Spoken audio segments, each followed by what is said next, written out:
এক জীবনে একজন মানুষ যা অর্জন করতে পারে তার সবই হয়তো ছুঁয়ে ফেলেছেন তিনি।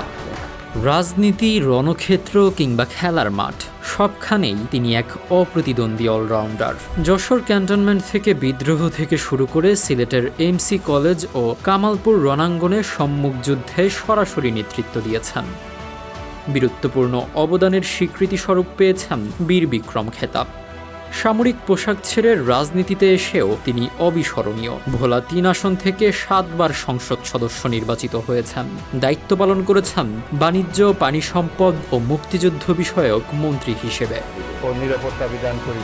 স্পিকারের দায়িত্ব পালনের পাশাপাশি বর্তমানে তিনি বাংলাদেশের ভারপ্রাপ্ত রাষ্ট্রপতির মতো সর্বোচ্চ সাংবিধানিক পদে আসীন। খেলার মাঠেও তার জুড়ি মেলা ভার। ১৯৬৪ থেকে ১৯৬৬ সাল পর্যন্ত পূর্ব পাকিস্তানের দ্রুততম মানব হিসেবে ১০০ ও ২০০ মিটার স্প্রিন্টে স্বর্ণপদক জেতেন। ১৯৭০ সালে ছিলেন পাকিস্তান জাতীয় ফুটবল দলের অধিনায়ক। পরবর্তীতে বাফুফের সভাপতি এবং এএফসির সহসভাপতির দায়িত্বও পালন করেছেন। অর্জন করেছেন ফিফার সম্মানজনক অর্ডার অব মেরিট।